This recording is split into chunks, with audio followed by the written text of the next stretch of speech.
There are many paradoxes in the world. One of them is the island of Haiti. Once, this paradise in the Caribbean Sea was discovered by Christopher Columbus and named Hispaniola, Little Spain. Today, this island is divided into two countries, the Dominican Republic and the Republic of Haiti. While the Dominican Republic is a prosperous tourist destination, the situation is quite the opposite for its western neighbor. Just a few decades ago, the Republic of Haiti was overwhelmed by corpses, and in power was, according to local residents' beliefs, the devil himself, François Duvalier.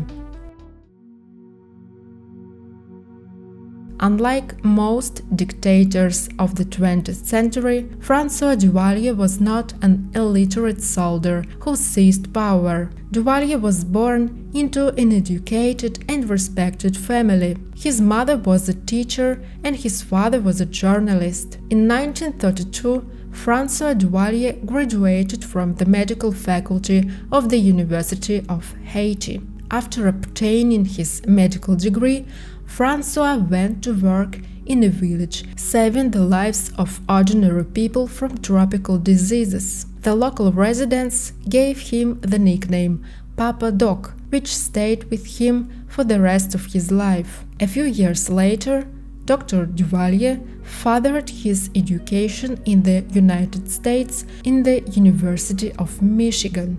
In 1939, he married nurse Simone Avid, who gave him 3 daughters and a son. Who knows how the fate of the Republic of Haiti would have unfolded if Duvalier had continued as a simple doctor. However, the respected doctor suddenly decided to get involved in politics. It all began in 1946, when the new president, Dumarce Estime, came to power in the Republic of Haiti. Estime appointed Duvalier as an assistant to the Minister of Labor and later as the Minister of Public Health. However, President Estime was soon removed from power and the country plunged into a series of coups and revolutions for the next 10 years. And Duvalier decided to lay low, but he did not give up on his intentions to become president.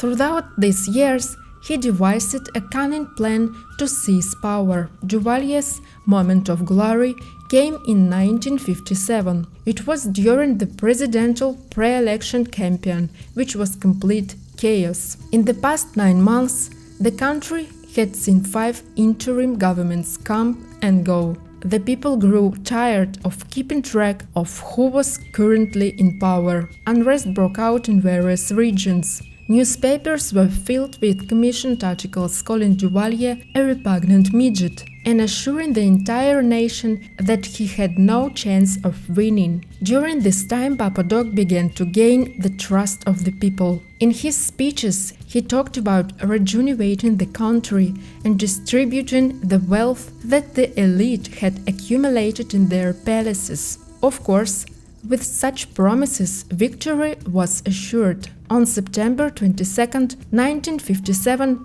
François Duvalier became the president of the Republic of Haiti. Immediately after his inauguration, Duvalier began tightening the screws. He shook up the entire state apparatus. Just as promised during the elections, he removed and repressed the entire political elite, consisting of mulattoes, and replaced them with his own cronies, who were mostly from the black underclass. Many politicians simply fled the country. Within a few months, Duvalier introduced a new constitution. The dictator then established surveillance not only over his opponents, but also over his supporters. It is worth mentioning that Duvalier's concerns were not unfounded. In the following year, a conspiracy formed against Papa Doc, aiming to remove him from power. Duvalier was so frightened by the rebels that he turned his palace into a military base, and equipped it with a torture chamber. One of the instruments in the torture chamber was the so-called man squeezer, a box coffin studded with internal blades. After the uprising, Duvalier retired 17 colonies and General Flambert. He did not trust the army and created a special police force called Militia of National Security Volunteers. Duvalier banned all political parties except the ruling one, closed all opposition publications, disbanded trade unions and student organizations. Priests who refused to glorify Papa Doc regime were expelled from the country. Everyday senior officials of the secret police would report to the president, and he personally decided whom to monitor, whom to arrest, and whom to eliminate. Starting from 1804, the official religion in Haiti became Voodoo. This cult originated among the slaves bought from Africa by French colonizers. Voodoo combined elements of Christianity and paganism. For centuries, the Catholic Church fought against Voodoo, but without success. Catholics and Protestants in Haiti constituted only a small portion of the population, mainly representing the elite. Duvalier was well aware of the beliefs of the ordinary Haitians and skillfully manipulated them. Haitians believe in the spirit of death, Baron Saturday or Baron Samedi. According to their beliefs, Baron Saturday is the guide to realm of the dead. If Baron is angered, he can deprive the deceased of the right to enter the realm of the dead and turn them into a zombie, a wretched creature neither alive nor dead. According to Haitians' beliefs, Baron Samedi dresses like a dandy. He wears a black suit, dark glasses and a hat. That's exactly how the dictator Duvalier appeared. He wore a black frock coat with a white shirt and a hat. It is said that for added credibility, Duvalier even specifically trained his voice and spoke in a loud whisper. Within a couple of years in power, there was no trace left of former image of an intellectual doctor, and to fully embody the image of the spirit of death, Duvalier organized his own army of zombies. The Tonton Macoutes were a group of people who worked for a dictator Duvalier in Haiti. At first, they were called the Volunteers of National Security and seemed like a normal police force. However, they quickly turned into a violent and brutal group. The name Tonton Macoutes comes from the Haitian legend about a monster who kidnaps and eats disobedient children. The Tonton Macoutes were known for their cruel actions and were feared for the Haitian people. These members of the Tonton Macoutes were mainly criminals and outcasts who were loyal to Duvalier. They didn't receive any money for their work, but they were motivated by their devotion to the dictator. They committed crimes like robbery and extortion, and they protected Duvalier from anyone who opposed him. They did all of this without fear of punishment. One of the leaders of the Tonton Macoutes was Clement Barbot. When Duvalier was sick and unable to work, he put Barbot in charge. But when Duvalier returned to his duties, he accused Barbot of betraying him and trying to take his power. Duvalier ordered Barbot's arrest and later decided to have him executed. During the voodoo ceremony, a priest told Duvalier that Barbot's spirit had entered a black dog. In response, Duvalier ordered the killing all of black dogs in the country. This shows the extent of his power and the fear he instilled in the people. Papa Dog is not the only nickname of the dictator Duvalier. Over time, a whole list of approved titles and appellations appeared.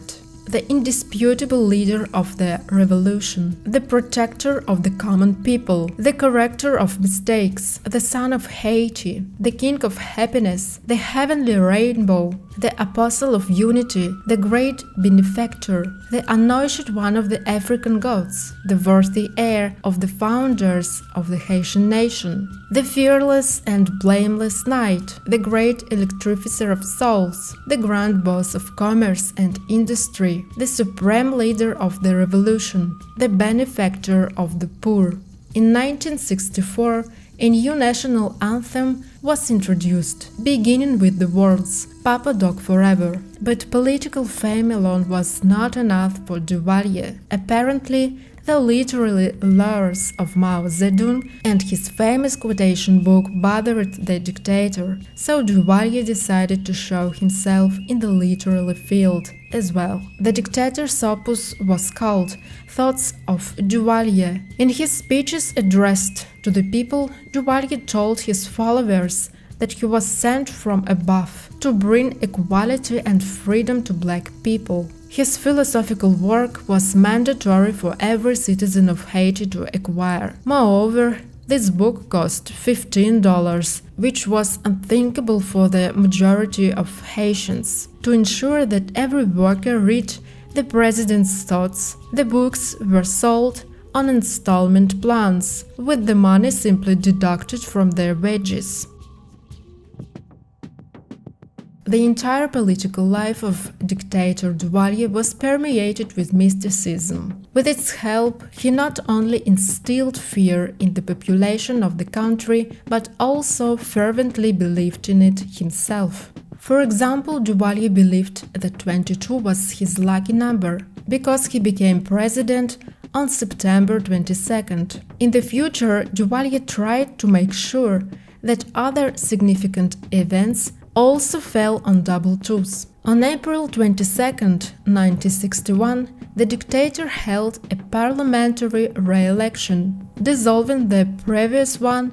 3 years later, in 1964, Duvalier organized a nationwide plebiscite. The ballots contained a decree of lifelong presidency, and all that was needed was to drop it in the ballot box, signifying agreement. On the 22nd of June, Duvalier was declared the lifelong president with the right to appoint his successor. At one point, the Dr. Duvalier even took responsibility for the death of President Kennedy. It is known that Kennedy did not support Duvalier's policies and refused to provide financial assistance to Haiti. After the death of the American president, Duvalier claimed that he personally performed a voodoo ceremony in which he pricked a doll representing the president with 2,222 pins. Duvalier was not even bothered by the fact that the culture of the magical dolls is not characteristic of Haitian voodoo, but is prevalent among mainland followers of this religion. François Duvalier stayed in power for 14 years. During these years, the country turned into a living set for a horror movie. Tonton Macoutes often employed brutal and torturous methods of murder, such as stoning or burning and victims alive, with the bodies of the deceased displayed as a means of intimidation. The Duvalier family amassed a vast fortune, owning numerous estates and seizing hundreds of hectares of land, which peasants were forced to cultivate without compensation. Duvalier's deposits in Swiss banks amounted to several $100 million. In addition to the state treasury, there was the Presidential Fund. Approximately $3 million per year was allocated to it through indirect taxes on tobacco, matches, and other items of monopolistic trade. These funds were collected by armed Tonton Macoutes from each enterprise as voluntary contributions to the Haitian Economic Liberation Fund, created for Duvalier's personal needs. Meanwhile, over 200,000 people in the northwest region of the country suffered from continuous hunger, and human trafficking became a common business. Haitians started selling their children into slavery for a few dollars, just for the purpose of ensuring they would be fed. Another gruesome business emerged in the country: blood trafficking. François Duvalier died in 1971 from the complications related to diabetes. He was succeeded by his appointed successor, 19-year-old Jean-Claude Duvalier, who became known as Baby Doc. Young Duvalier continued his father's bloody regime, emulating him in every way. He even chose the same number for his reign, 22. On the 22nd of July 1985, a referendum was held in the country to amend the constitution. As a result of these amendments, Jean-Claude was set to become the lifelong president of Haiti, with the power to choose his successor and appoint the prime minister. However, in the same year, demonstrations and popular uprising erupted throughout the country. On February 7, 1986, the president and his family fled the country. As of today, the Republic of Haiti remains in a perpetual political crisis. The plundered state is the poorest in the Western Hemisphere.